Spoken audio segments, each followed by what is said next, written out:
지난주 산상설교의 배경에 대한 말씀을 나누었습니다. 산상설교는 출애굽한 이스라엘 백성들에게 시내산에서 하나님의 말씀을 주신 것처럼 예수님께서도 헤롯의 박해를 피해 애굽에 피신하셨다가 출애굽하시어 제자들을 산으로 데리고 가셔서 하나님의 말씀을 선포하신 말씀이 산상설교라고 말씀드렸습니다.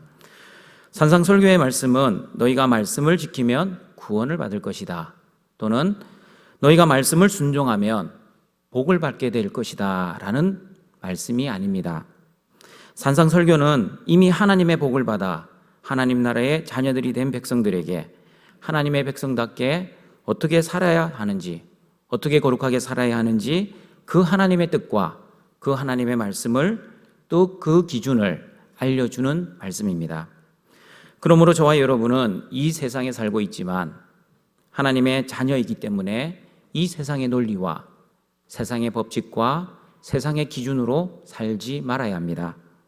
그러면 어떻게 살아야 합니까?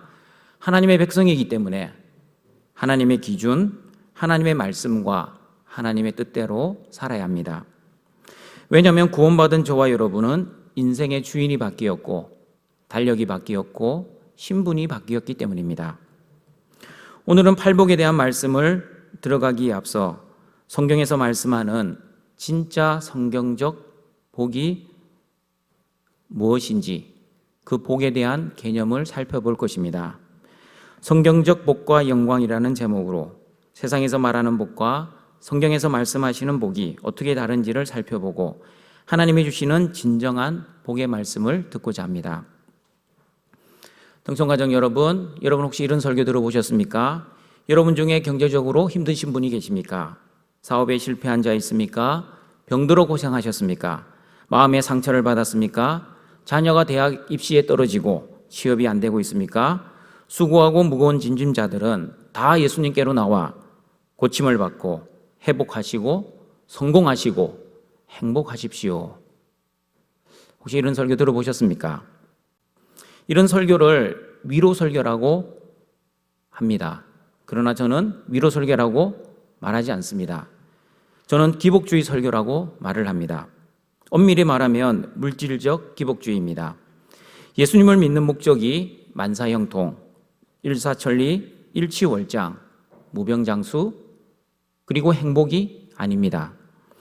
예수님께서 십자가에서 피를 흘리신 이유가 우리의 만사형통 때문에 피를 흘리신 것이 아니기 때문입니다. 동청가족 여러분, 예수님께서 왜 십자가에서 피를 흘리셨습니까? 그 이유는 우리의 죄를 용서해 주시기 위해, 다시 말하면 우리의 구원을 위해 예수님이 십자가에서 피를 흘리셨습니다. 우리를 잘 먹고 잘 살게 하기 위해서 예수님이 십자가에서 피를 흘리지 않았다는 것을 여러분 잘 유념하셔야 합니다. 여러분, 예수님이 이루신 하나님 나라가 만약에 잘 먹고 잘 살고 만사형통한 나라였다면 우리가 읽고 있는 이 팔복에 대한 말씀도 수정해야 합니다. 어떻게 수정해야 합니까? 심령이 가난한 자는 물질이 부한 자로, 애통하는 자는 기쁘고 즐거운 자로, 의에 줄이고 목마른 자는 의에 배부르고 풍족한 자로, 의를 위하여 박해를 받는 자는 의를 위하여 박해가 하나도 없는 자로 성경 자체를 바꿔야 합니다. 그런데 여러분, 예수님께서는 물질이 부한 자가 아니라 심령이 가난한 자가 복되다고 말씀하십니다. 기쁘고 즐거운 자가 아니라 애통하는 자가 복되다고 말씀합니다. 배부른 자가 아니라 줄이고 목마른 자가 복되다고 하십니다. 박해가 하나도 없이 평안한 자가 아니라 오히려 박해를 받는 그 사람이 복되다고 말씀합니다. 여러분, 모순입니다. 현실은 어려운데 예수님은 복되다고 하십니다. 왜 예수님께서 이렇게 우리의 현실은 어려운데 복되다고 하셨습니까? 그것은 바로 예수님이 말씀하시는 복의 개념과 세상에서 말하는 복의 개념이 다르기 때문입니다. 어떻게 다릅니까? 성경적 복의 개념 첫 번째입니다. 세상에서는 환경이 좋아야 복이라고 하지만 하나님께서는 환경이 아니라 사람이 복이라고 말씀합니다. 우리가 잘 알고 있는 시편 1편 1절과 2절 말씀을 읽어보겠습니다. 복 있는 사람은 악인들의 꾀를 따르지 아니하며 죄인들의 길에 서지 아니하며 오만한 자들의 자리에 앉지 아니하고 오직 여호와의 율법을 즐거워하여 그의 율법을 주야로 묵상하는도다. 세상 사람들은 내가 원하는 환경이 될 때 복을 받았다고 말을 합니다. 예를 들면 이렇습니다. 아픈 사람은 아픈 곳이 치료가 되어야 복 받았다고 이야기합니다. 현실이 힘든 사람은 내 현실이 힘들지 않게 되고 평탄하고 아무런 염려와 걱정이 없어야만 복 받았다고 이야기합니다. 그래서 사람들은 경제적인 어려움도 없고 마음의 상처도 없고 현실의 고민이 없어야만 복을 받았다라고 생각합니다. 그러나 여러분, 성경은 그렇게 말씀하시지 않습니다. 만약 내가 원하는 환경이 복이었다면 시편 1편은 아마 이렇게 기록이 되었을 겁니다.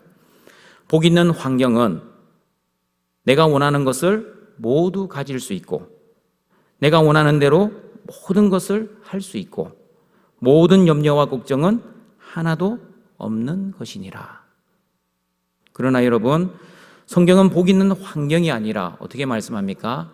복 있는 사람이라고 정확하게 말씀합니다. 팔복에서도 심령이 가난한 환경이 아닙니다. 심령이 가난한 사람이 복되다라고 말씀합니다. 하나님께서 천지를 창조하시고 처음으로 복을 주시는 그 장면에서도 환경이 아니라 사람에게 복을 주셨다고 창세기 1장 27절, 28절에서 말씀합니다. 같이 읽어보겠습니다. 하나님이 자기 형상, 곧 하나님의 형상대로 사람을 창조하시되 남자와 여자를 창조하시고 하나님이 그들에게 복을 주시며 하나님이 그들에게 이르시되 생육하고 번성하여 땅에 충만하라. 땅을 정복하라. 바다의 물고기와 하늘의 새와 땅에 움직이는 모든 생물을 다스리라 하시니라. 등촌가족 여러분, 사람은 환경을 다스리고 정복해야 합니다. 왜냐하면 하나님께서 환경을 다스리고 정복해야 할 그 아담과 하와 그리고 저와 여러분에게 하나님의 복을 주셨기 때문입니다. 그러므로 하나님의 복을 받은 저와 여러분이 환경을 다스리고 정복해야지 환경이 저와 여러분을 다스리고 정복해서는 안 될 것입니다. 만약 환경이 사람을 다스린다면 그 사람은 어떤 사람입니까? 제가 자주 이야기 드렸습니다. 환경이 사람을 다스리면 그 사람은 영적 시체입니다. 시체의 온도는 방온도와 같습니다. 그러므로 시체는 환경에 의해 좌지우지됩니다. 그러나 살아있는 사람의 온도는 항상 36.5도를 유지합니다. 더운 곳에 있으나 추운 곳에 있으나 항상 36.5도를 유지하는 이유는 죽지 않고 살아있기 때문입니다. 마찬가지입니다. 영적으로 살아있으면 환경에 의해 지배를 당하지 않고 오히려 환경을 다스리고 정복할 수 있습니다. 그러나 영적으로 죽어 있으면 어떻게 됩니까? 내가 좋아하는 환경, 내가 원하는 환경에 처하면 감사하고 기뻐하지만 내가 원하지 않는 나쁜 환경에 처하면 그때부터는 원망하고 불평합니다. 이렇게 환경에 의해 영향을 받는 이유는 그 사람이 영적으로 죽어 있기 때문입니다. 등촌가족 여러분, 좋은 환경이 복이 아니라는 것을 성경에서는 여러 군데에서 말씀합니다. 가장 잘 증명해 주는 말씀 중에 하나가 시편 73편 1절과 2절, 12절입니다. 악인의 형통, 악인임에도 불구하고 그들의 환경이 얼마나 평안하고 형통했는지 성경은 이렇게 말씀합니다. 같이 읽어보겠습니다. 하나님이 참으로 이스라엘 중 마음이 정결한 자에게 선을 행하시나 나는 거의 넘어질 뻔하였고 나의 걸음이 미끄러질 뻔하였으니 이는 내가 악인의 형통함을 보고 오만한 자를 질투하였음이로다. 그들은 죽을 때에도 고통이었고 그 힘이 강건하며 사람들이 당하는 고난이 그들에게는 없고 사람들이 당하는 재앙도 그들에게는 없나니 그러므로 교만이 그들의 목걸이요 강포가 그들의 옷이며 살찜으로 그들의 눈이 솟아나며 그들의 소득은 마음의 소원보다 많으며 이들은 악인들이라도 항상 평안하고 재물은 더욱 불어나도다. 여러분, 악인이 어떻게 행동했습니까? 고난도 없고 재앙도 없었습니다. 그들의 수입은 마음의 소원보다 많았습니다. 마음으로는 1억을 벌기를 원했는데 실제로는 2억을 벌었다는 뜻입니다. 그들의 삶은 항상 평안하고 재물은 더욱 불어났습니다. 심지어 죽을 때도 고통 없이 죽었습니다. 아무런 염려도 없고 걱정도 없고 너무나 만사 형통했습니다. 그러나 여러분, 성경은 그 좋은 환경에서 사는 그 사람을 의인이라고 하지 않고 악인이라고 합니다. 왜냐하면 복은 환경에 의해 결정되는 것이 아니라 사람에 의해 결정되기 때문입니다. 등촌가족 여러분, 지금 여러분의 환경이 여러분의 마음에 들지 않는 너무나 힘이 드는 환경입니까? 내 힘으로는 감당하기에 너무나 벅차 때로는 하나님께 원망과 불평을 하고 있습니까? 심지어 나는 하나님께 저주를 받은 것처럼 그런 생각이 들 때도 있습니까? 그러나 여러분, 아무리 현실이 힘들고 어려워도 여러분 안에 예수님이 계시고 또한 예수님을 나의 주와 그리스도로 믿으신다면 여러분은 여전히 복을 받은 하나님의 자녀이지 결코 저주를 받은 저주의 자녀가 아닙니다. 왜냐하면 하나님의 자녀라는 신분은 절대로 바꿀 수 없기 때문입니다. 또한 하나님이 베풀어 주신 그 구원도 절대로 변하지 않습니다. 그리고 예수님이 보장해 주신 그 영생도 지금까지 환경에 상관없이 여전히 유효하기 때문입니다. 어느 학생이 학교 시험을 마치고 저에게 목사님, 이번 시험 망했어요. 죽고 싶어요. 라는 말을 했습니다.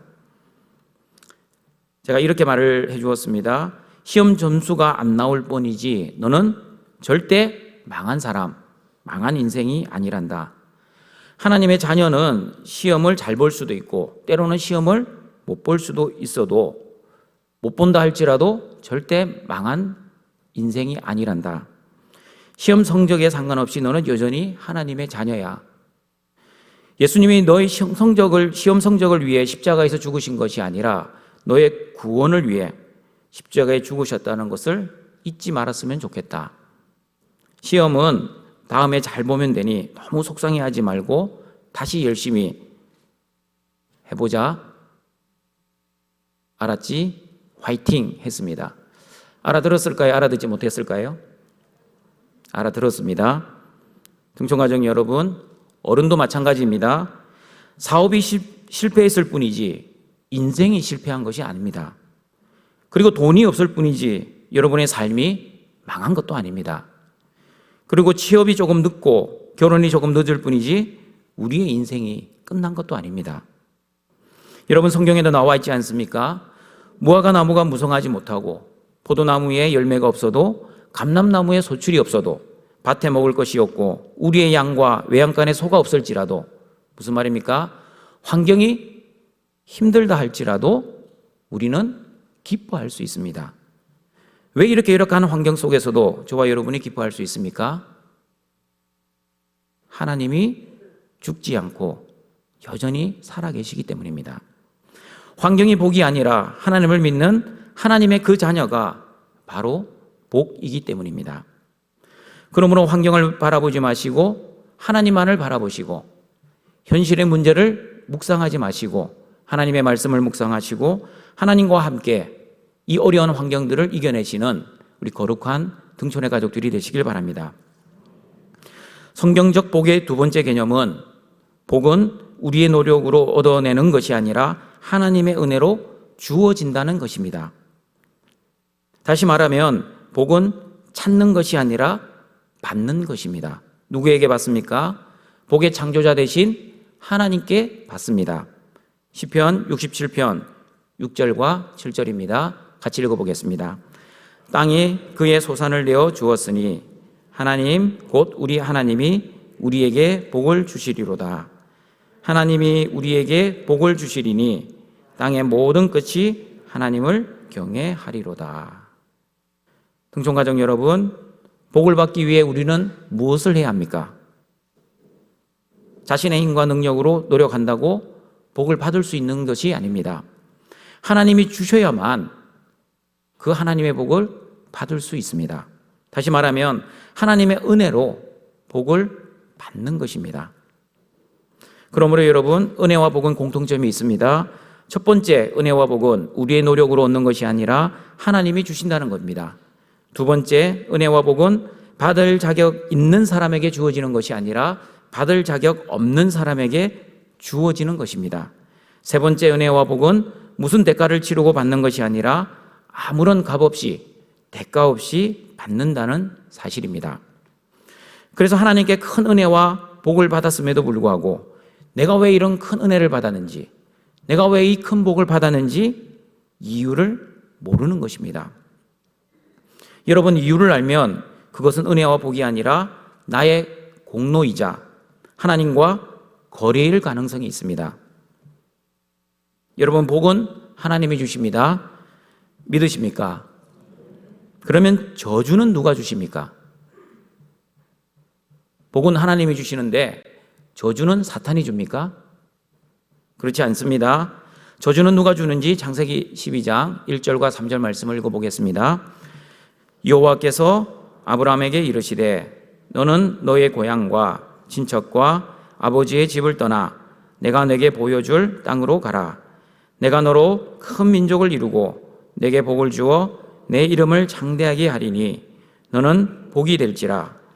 너를 축복하는 자에게는 내가 복을 내리고 너를 저주하는 자에게는 내가 저주하리니 땅의 모든 족속이 너로 말미암아 복을 얻을 것이라 하신지라. 분명히 나와 있습니다. 아브라함을 축복하는 자에게는 누가 축복을 합니까? 하나님께서 축복을 하십니다. 아브라함을 저주하는 자에게 누가 저주하십니까? 사탄이 저주하는 게 아니라 하나님께서 직접 저주를 하십니다. 그러므로 복도 하나님이 주시고 저주도 하나님이 주시는 것입니다. 저는 이 창세기 12장 아브라함을 믿음의 조상으로 불러주시는 이 말씀을 읽을 때마다 생각나는 한 사람이 있습니다. 그 사람은 바로 욥기서의 욥입니다. 욥은 아브라함과 동시대에 살았던 족장시대의 사람입니다. 여러분, 욥과 아브라함의 믿음을 한번 비교해 보시길 바랍니다. 누구의 믿음이 큰 것 같습니까? 우리가 하나님이 아니기에, 다시 말하면 사람의 중심을 정확하게 알지 못하기에 우리가 판단을 하기가 힘들 수 있습니다. 그러나 성경에 나와 있는 모습을 비교해 보면 짐작은 할 수 있습니다. 아브라함은 하나님의 명령으로 고향과 친척과 아버지의 집을 떠나 가나안 땅으로 갔습니다. 그런데 그 가나안 땅에 기근이 들었습니다. 그러자 양식이 풍부한 애굽으로 내려갔습니다. 왜 애굽으로 내려갔습니까? 하나님의 명령을 쫓아 내려가지 않았습니다. 기근으로 인해 먹고 살기 위해 애굽으로 피신했습니다. 그리고 애굽에서 자기 부인 사라를 누이라고 말을 하여 바로의 첩이 되게 하였습니다. 또한 아브라함은 하나님께서 하늘의 별과 같이 바닷가의 모래와 같이 자손을 주시겠다는 그 약속을 신실하게 붙들지 못하고 자기의 종 엘리에셀을 상속자로 삼으려고 했고 하갈을 통해 이스마엘을 낳기도 했습니다. 그리고 아브라함은 사라의 몸을 통해 씨를 주시겠다는 그 하나님의 약속을 온전히 신뢰하지 못하고 그랄 왕 아비멜렉에게 자신의 부인 사라를 누이라고 말을 하여 또 사라를 빼앗기게 됩니다. 그러나 여러분, 욥은 어떠했습니까? 하루아침에 재산과 자녀를 잃고 또한 자신은 질병에 걸려 말로 할 수 없는 고통을 당하게 됩니다. 그럼에도 불구하고 욥은 입술로도 범죄하지 않았습니다. 주신 자도 여호와시요 취하신 자도 여호와십니다 라는 신앙 고백으로 그 고통들을 인내하였습니다. 친구들이 와서 고통 중에 있는 욥을 위로하기는커녕 오히려 정죄하고 비난을 하였습니다. 그러나 욥은 환경을 바라보거나 친구들의 말을 묵상하지 않고 오직 하나님을 바라보고 하나님을 묵상하며 그 고통들을 믿음으로 승리하였습니다. 만약 여러분이 하나님이시라면 아브라함과 욥 이 두 사람 중에서 누구를 선택해서 이스라엘의 조상, 믿음의 조상으로 삼으시겠습니까? 저라면 여러 번 넘어진 아브라함보다 한 번도 넘어지지 않은 욥을 선택하여 이스라엘의 조상으로 삼았을 것 같습니다. 그런데 여러분, 하나님의 생각은 저의 생각과 다르셨습니다. 하나님께서는 욥이 아니라 아브라함을 선택하셔서 믿음의 조상으로 삼으셨습니다. 여러분, 이것이 바로 하나님의 은혜입니다. 왜냐하면 왜 아브라함을 선택했는지 그 이유를 알 수 없기 때문입니다. 한 번도 넘어지지 않은 욥을 선택하지 아니하시고 여러 번 넘어졌던 아브라함을 선택한 그 선택이 설명이 되지 않기 때문에 하나님의 은혜입니다. 이해도 되지 않습니다. 여러분께서는 여러분이 하나님의 자녀가 된 것을 또한 그 이유를 알고는 있습니까? 왜 여러분은 구원받았습니까? 신앙생활을 열심히 했기 때문입니까? 아니면 구원받을 그 무언가가 여러분의 삶 속에, 여러분의 마음 속에 있었기 때문입니까? 그렇지 않습니다.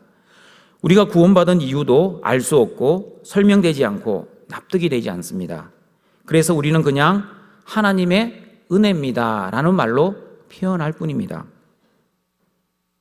등촌가족 여러분, 물질적 기복주의도 있지만 영적 기복주의도 있다는 것을 아십니까? 영적 기복주의자들은 이렇게 생각하며 신앙생활을 합니다. 자신이 영적 기복주의자인지 아니면 올바른 거룩한 성도인지 제가 묻는 질문에 한번 대답을 해보시길 바랍니다. 여러분은 하나님이 좋습니까? 아니면 하나님이 주시는 복들이 좋습니까? 물론 두 가지 다 좋죠. 하나님도 좋고 하나님이 주시는 복도 좋습니다. 그 두 가지 중에 한 가지를 선택하라면 여러분은 무엇을 선택하시겠습니까? 다시 물어봅니다. 여러분은 하나님이 좋습니까? 아니면 하나님이 주시는 그 복들이 더 좋습니까? 영적 기복주의자들은 기도하는 목적이 하나님보다 하나님이 주시는 그 복에 더 관심이 있는 사람들입니다. 그러므로 영적 기복주의자들은 기도하는 목적이 자신의 소원 성취를 위해서 집중적으로 그리고 열심히 기도합니다.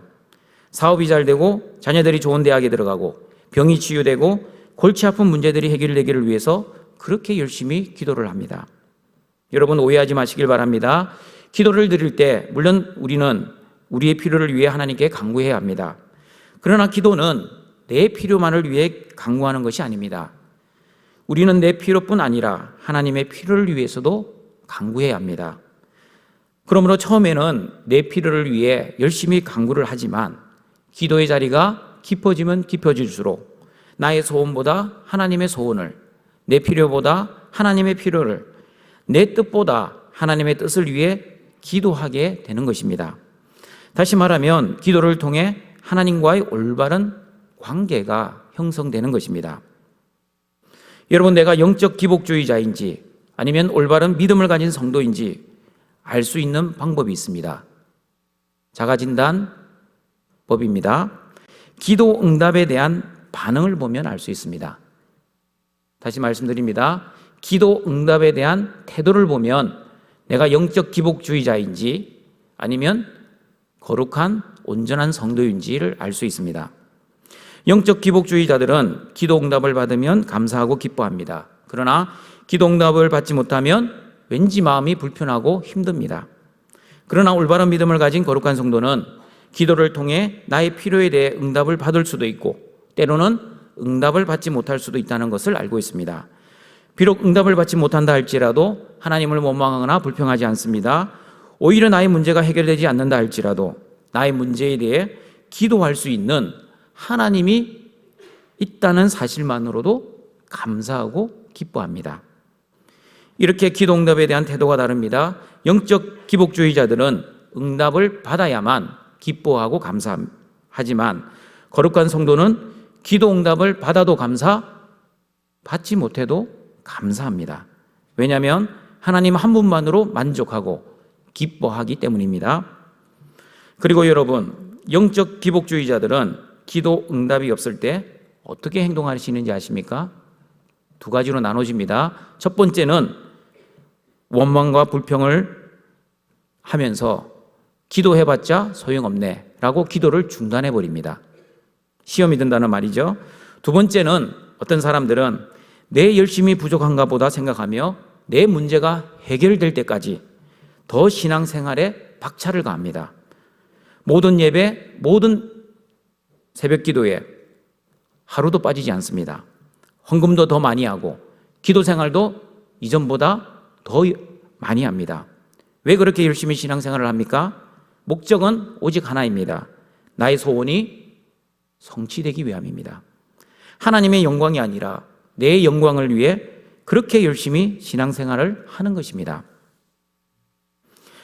여러분, 이런 영적 기복주의 목적으로 신앙생활을 한다면 그것은 신앙생활이 아니라 바리새인들처럼 종교 생활입니다.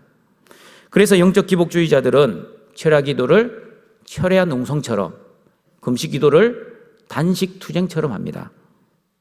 등촌가족 여러분, 우리의 노력과 열심과 행위로 복을 찾는 것이 아니라 하나님의 은혜로 하나님께 받는 것이 하나님의 복이라는 것을 반드시 기억하시고 신앙의 여정을 걸어가시길 바랍니다. 그러므로 하나님의 은혜를 구하며 기도하고 예배드리고 말씀을 순종해야 합니다. 하나님의 영광을 위해 신앙 생활을 해야지 내 영광을 위해 종교 생활하지 않는 올바른 믿음을 가진 거룩한 등촌의 가족들이 되시길 바랍니다. 하나님이 주시는 복보다 하나님을 더 사랑하시고 하나님이 주시는 은혜보다 하나님을 더 좋아하시는 우리 등촌의 가족들이 되시길 바랍니다. 세 번째 성경적 복의 개념은 첫 번째, 두 번째 성경적 복의 개념과 밀접한 관계가 있습니다. 여러분, 첫 번째는 무엇이었습니까? 성경적 복의 개념은 환경이 복이 아니라 사람이 복입니다. 두 번째 성경적 개념은 복은 사람이 찾는 것이 아니라 하나님께 받는 것입니다.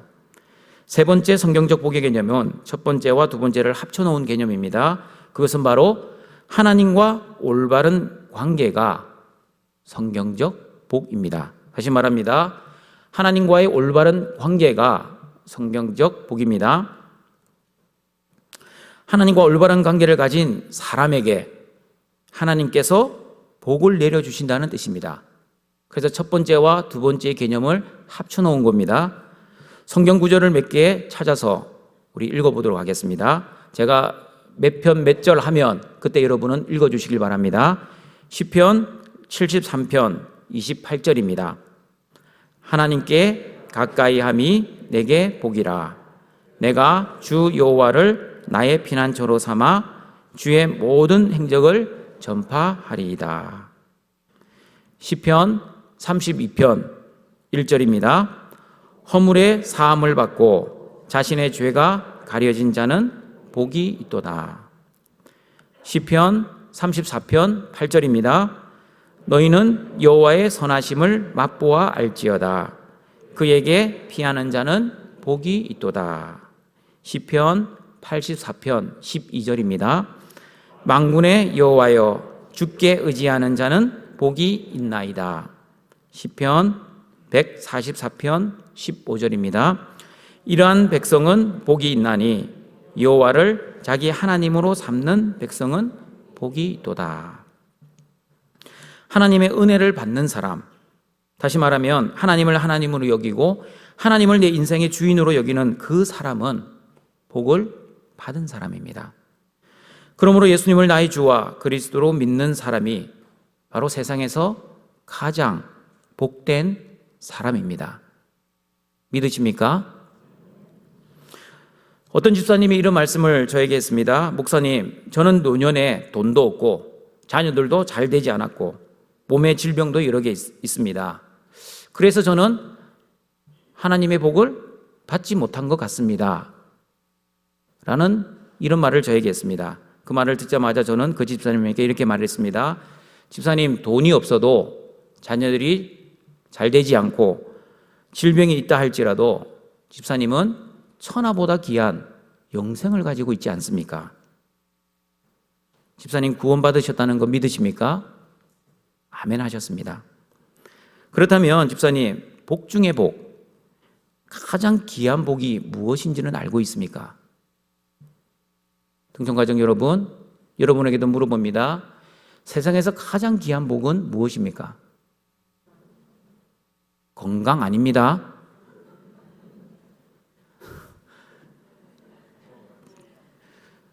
세상에서 가장 귀한 복은 예수 그리스도입니다. 생각 바꾸십시오.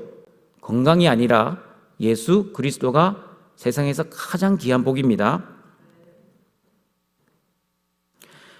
우리 성도들이 환경을 복이라고 생각하니 나쁜 환경에 처하면, 자기가 원하지 않는 환경에 처하면 가장 귀한 복인 예수님을 가졌음에도 불구하고 자꾸 복을 받지 못했다라고 자기 스스로 판단을 합니다. 그렇지 않습니다. 다시 말씀드립니다. 환경은 성경적 복의 개념이 아닙니다. 하나님의 사랑을 받는 그 사람이 바로 복입니다. 물질이 있고 물질이 없고가 복의 기준이 아닙니다. 다시 말씀드립니다. 건강이 있고 건강이 없고가 복의 기준이 아닙니다. 성공했고 실패했고도 우리 성공의 기준이 아닙니다. 복의 기준이 아닙니다. 오직 복의 기준은 하나님의 사람이냐 하나님의 사람이 아니냐로 복이 결정되는 것입니다. 그래서 성경은 구약이나 신약에서 일관적으로 하나님께 가까이 하는 사람, 하나님으로부터 죄를 용서받는 사람, 하나님을 의지하는 그 사람이 복이 있다라고 말씀하고 있습니다. 그러므로 지금 내 현실에 문제가 있고 고통이 있고 어려움이 있어도 예수님을 믿는 성도들은 복된 사람들입니다. 힘든 고통 속에서도 기도할 수 있는 하나님 아버지가 있다는 사실만으로도 감사하는 그 사람이 바로 복을 받은 사람입니다. 그리고 죽을 것 같은 현실의 아픔 속에서도 우리의 입술에서 찬양이 흘러나올 수 있다면 그 사람은 바로 하나님의 복을 이미 받은 사람입니다. 그러므로 세상에서 가장 귀한 복이신 예수님을 믿고 그 영생의 복, 구원의 복을 가졌다면 세상에서 말하는 복이 없다 할지라도 예수님 한 분만으로 기뻐하며 감사하며 찬양하며 사시는 우리 거룩한 등촌의 가족들이 되시길 바랍니다. 말씀을 정리하도록 하겠습니다. 등촌 가족 여러분, 우리가 오랜 세월 신앙생활 했음에도 불구하고 왜 우리는 행복하지 못합니까? 그것은 바로 성경적 복의 개념이 아닌 세상적 복의 개념을 가지고 신앙생활, 아니 종교생활을 해왔기 때문입니다. 겉으로는 거룩하게 보였지만 실상은 거룩한 척, 물질적, 영적 기복주의로 종교생활을 열심히 해왔기 때문입니다. 등촌가족 여러분, 성경적 복의 개념을 다시 말씀드립니다. 첫 번째, 복은 환경이 아니라 사람이 복이다. 두 번째, 복은 나의 노력으로 찾는 것이 아니라 하나님의 은혜로 받는 것이다. 세 번째, 하나님과의 올바른 관계가 복이다를 잘 기억하셔야만 팔복에 대해서 이해를 할 수 있습니다. 내가 소원하는 환경이 아닌 하나님이 주시는 진짜 복인 예수님으로 인해 만족하고 기뻐하고 감사하고 기도하고 찬양하여 하나님께 영광 돌리시는 거룩한 등촌의 가족들이 되시기를 주님의 이름으로 축원합니다. 사랑과 은혜가 풍성하신 여호와 하나님, 예수 그리스도의 십자가의 죽음과 부활을 통해 이 땅에 하나님의 나라를 이루어 주시고 우리를 구원해 주시고 하나님 자녀 삼아 주심을 감사드립니다. 또한 이 자리에 불러 신령과 진정으로 예배할 수 있는 귀한 은혜 주심도 감사합니다. 세상에 주는 가짜 복에 현혹되지 않게 하여 주시고 환경을 바라보지 않는 우리 등촌의 가족들이 되게 하여 주시옵소서. 세상에서 가장 귀한 복인 예수님 한 분만으로 감사하며 기뻐하며 살아가는 등촌의 가족들 되게 하여 주시옵소서. 예수님의 이름으로 기도드립니다. 아멘.